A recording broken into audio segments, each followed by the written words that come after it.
I was watching a Linus Tech Tips video on a vlog of him moving into his new house, and he led me to believe that he was going to be using dumb LED strip on his shelf lighting. Not only that, but he says he's going to be using an infrared remote and a little controller on each individual shelf. Rather than using a proper controller, like when we could control with Z-Wave, Linus wants to use like PC RGB controllers that you control with a remote, so he can individually change them all. So that he can have different colors on each shelf. And I'm here to tell you that there are far better solutions out there, of course, and I think I have the best solution.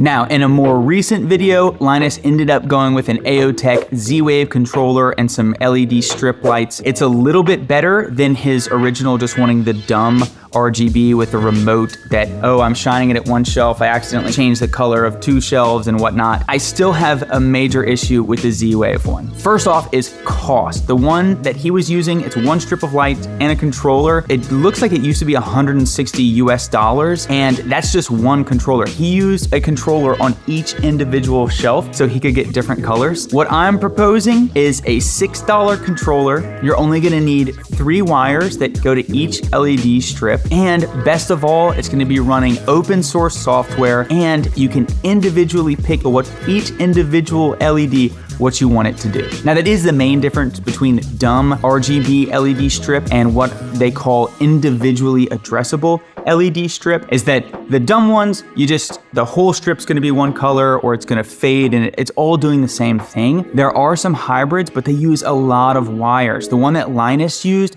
is using 5 to 6 wires. So anytime you make a cut and you have to solder or use push connectors, that's just a lot of wires that you have to use and route. With this method that I'm using, there is a positive, a ground, and data, and that's it. You just need 3 wires. Now, Linus did seem to have issues with his wiring. He only had 2 wires run to each shelf. You could still get a little microcontroller for each individual shelf if you wanted, and you would still be cheaper than buying that AOTech Z-Wave option. And also with WLED, you can still pull it into Home Assistant, which I think is amazing. I thought for certain one of these gurus at Linus Tech Tips would have known about this software and they would have been all over it because it's open source, it's cheap, and it works beautifully with Home Assistant. I'm gonna show you just a taste of what you can do, and I'm barely scratching the surface, but I will also say I'm also gonna show you how to flash WLED onto a microcontroller and how to set up WLED. So look in the description and I'll have timestamps linked down there if you just wanna jump to that portion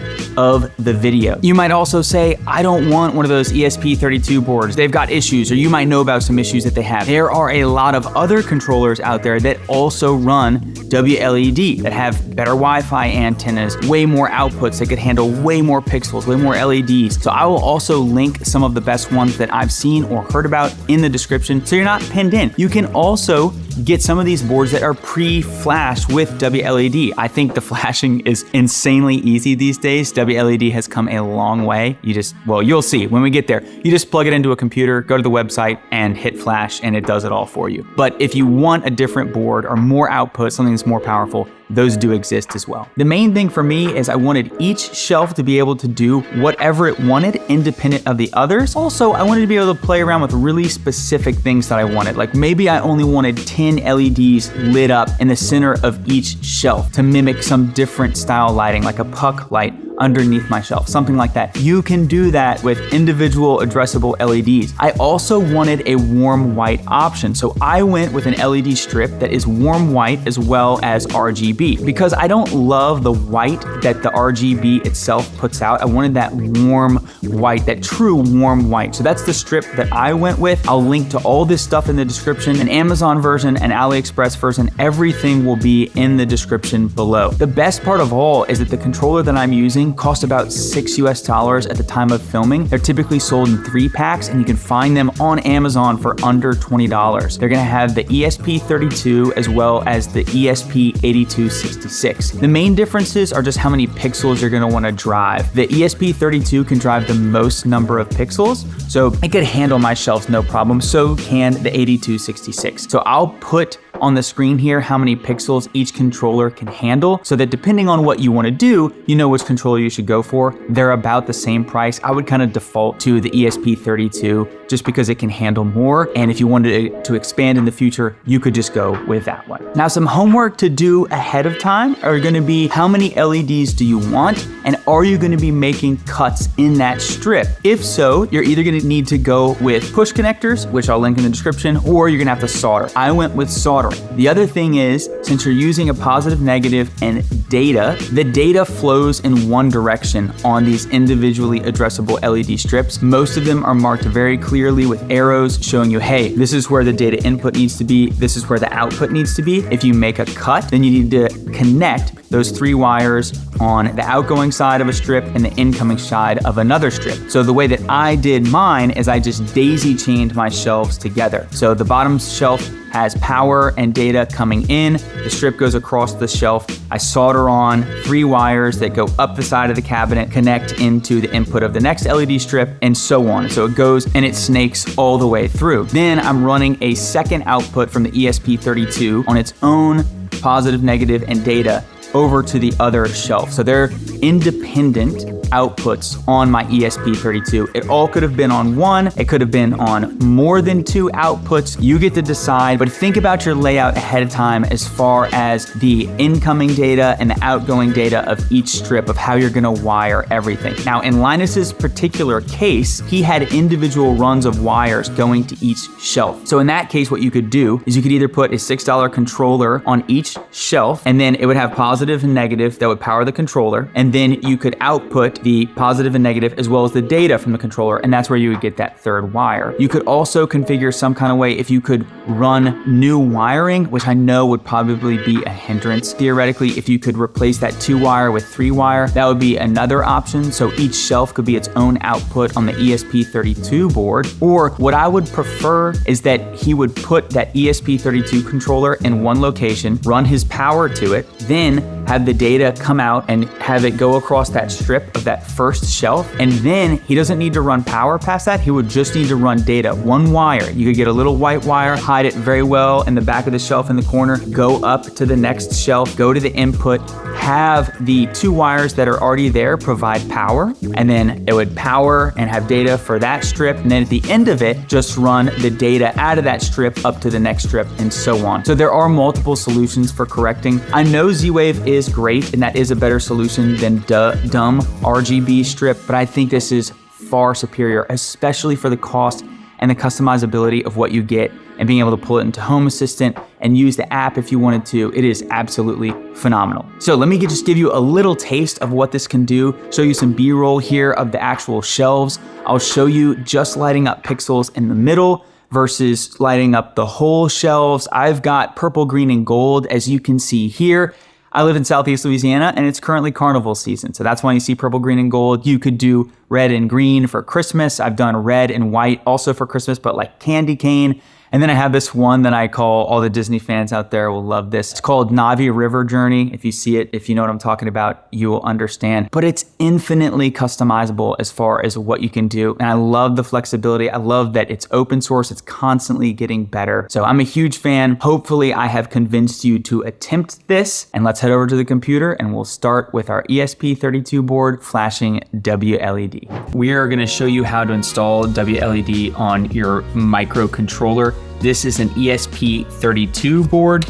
They can handle more pixels than the other popular board, which is like ESP8266, I believe. You're gonna go to install.wled.me. All this is gonna be in the description. 2 very important things. This microcontroller uses a micro USB cable. You need to make sure that the USB cable can handle data and that it's not just like a power cable, because one I was using, it was just in with a bunch of other cables. I started using it, I hadn't seen it before. Couldn't flash this. I was like, what's going on? And on the website they say, hey, welcome to WLED Web Installer, and they warn you to make sure that you have the proper cable. Additionally, you need to install drivers. So if you go ahead and plug this into your machine and nothing happens, then select number 2.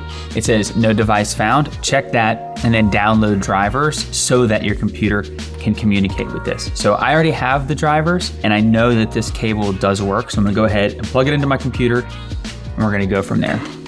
Okay, so this should light up. This is lighting up red. This is it, it's so simple, guys. You're gonna pick the release that you want. So I'm going with the 13.3, that's currently what they're on. They have a beta version out there. I'm not gonna download that. I'm just going with 13.3, and then I hit install, and then you're gonna select your board. So you can see here on COM port 3, it has the CP2102 USB to UART bridge controller. That's what it is. You're gonna hit connect, and then all you're gonna do is select install WLED, install, and then this will take like 2 to 3 minutes, very short. So it erases whatever is on the controller. Another amazing thing that's gonna happen when this is finished is that it's gonna ask you, what's your Wi-Fi name and what is your password? And you can go ahead and input those things.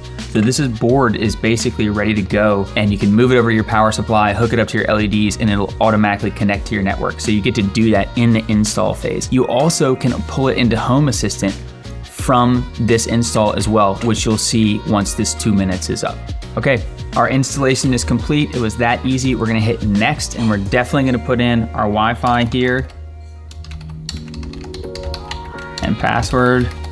We're gonna hit connect, and then it's gonna attempt to connect via Wi-Fi, device connected to the network. So you can visit the device, which will give you the IP address. You could also add to Home Assistant, or you could skip. Another way to find the IP address is to download the WLED app onto your cell phone. Make sure you're connected to the same network, and then do a search or a discover, and it will find the board that way. So I'm gonna go visit device, and then at the top here, 192.168.0.205 is what it is. I also think that you should go into your router and make these static IP addresses for these. That might be over the head of some people, but I think long term, that's probably the best thing to do. But for now, having it randomly assigned is totally fine.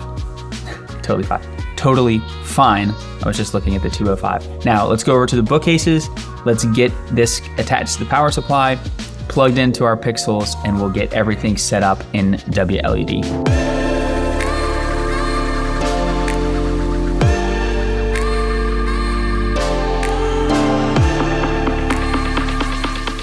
Big time moment of truth here.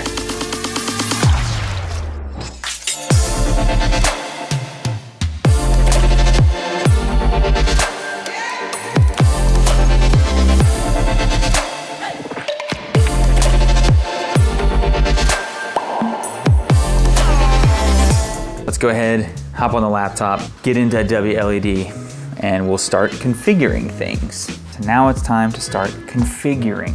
So you need to tell WLED how many pixels you have. I have 170 on each side. So the right side has 170, the left has 170. Also, you need to tell it what kind of strip you have. So I'm gonna go to config, LED preferences, total LEDs, it says 30, which is not right. I have many more than that. And then LED outputs. So it detected the GPIO pin 2. So if I move this to 170, what happens on the bookcase? Not all of them, interesting. Oh yeah, all right, these are also not the right pixels. I have SK6812, which are RGBW. Most of the time you're gonna have WS280, whatever. I'm a little unique in that regard. So let me go do that, hit save. There we go. Now they're all showing up properly on the right side. So whatever color that is. So 0 to 170. If the run was too long between the controller and the first pixel for the data to make it, a lot of times you can add a pixel in between and it'll boost the signal. So then you wouldn't want it to light up, so it'll skip that first one. All right, so we need to add another string, and that string's also gonna be RGBW. We're gonna start at 170, and this length is also 170, so that would be 340. Now I'm gonna guess here and put 1, because I just don't know. We might have to look at the pinout. I said D1 and D2.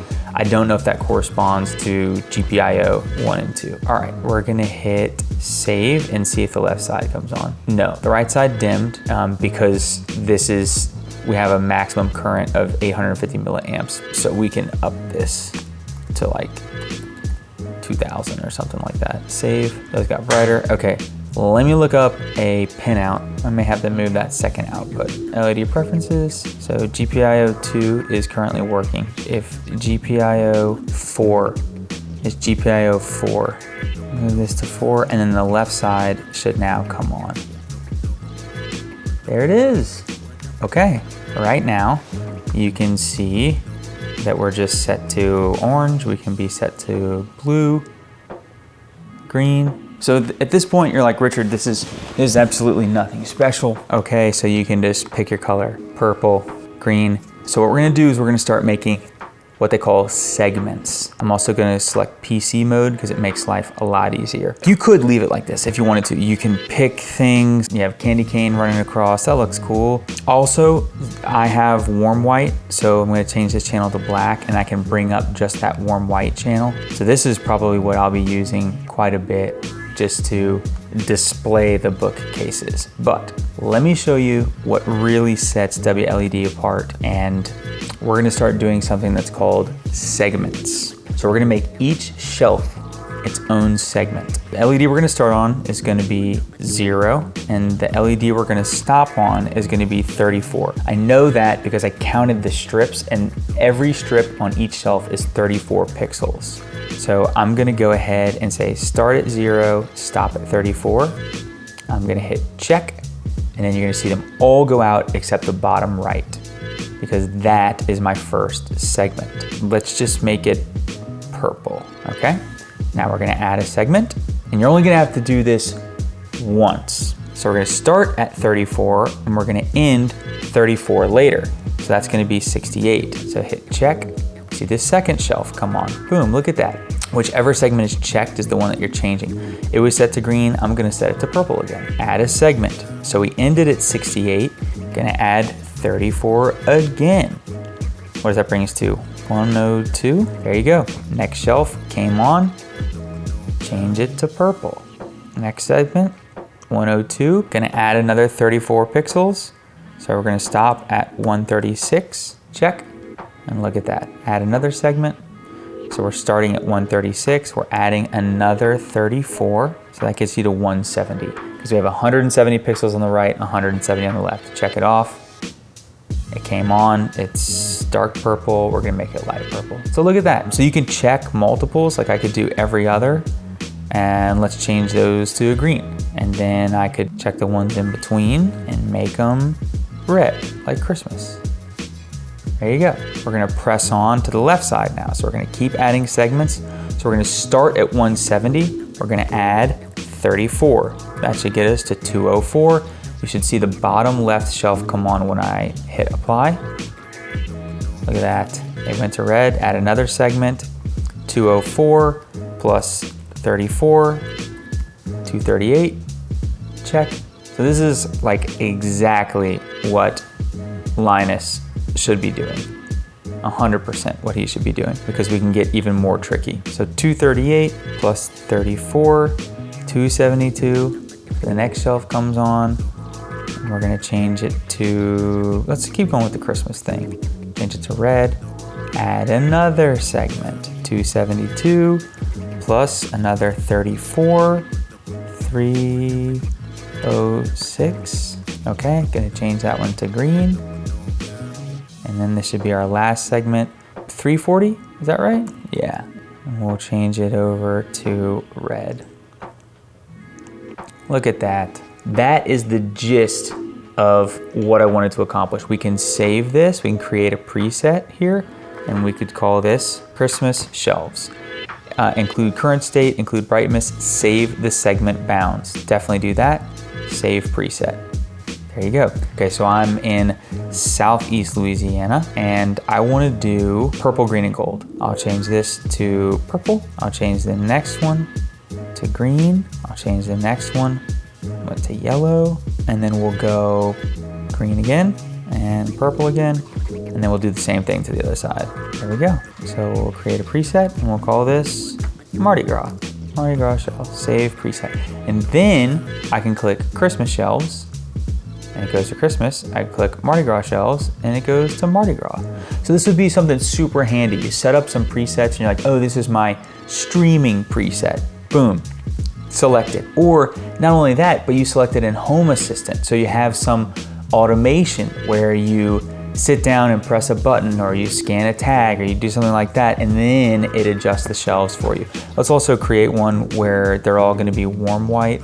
All right, so we are going to set this to black and then bring the white channel up. So you see that coming up. So we can call this warm white shelves, and this could be like my default. Glad that I brought up default. Okay, so this is number 3, warm white shelves. When your pixels come on, what do you want them to go to? So go back to LED preferences. If you scroll down, defaults, turn LEDs on after power up reset, and that's checked.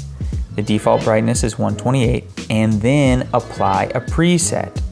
So we're gonna say, hey, we want number 3, which was warm white. So let's go save that. So now when we power these off and power them back on, the default will be warm white. There's also some other preferences. Let's see if there's anything else we want to change in here. I did have to change the maximum current. So this is how it's calculating. Also, strangely, my color order is GRB instead of RGB. You can set your transition, crossfade, time. So if you like only want them to stay on for an hour, you can turn it off. So let's go back. And then I'm gonna do one more thing. Tri-color. I just think this one looks cool. I might have been on an older version. Solid pattern tri, and let's do colors only. And we'll do like purple, green, and yellow.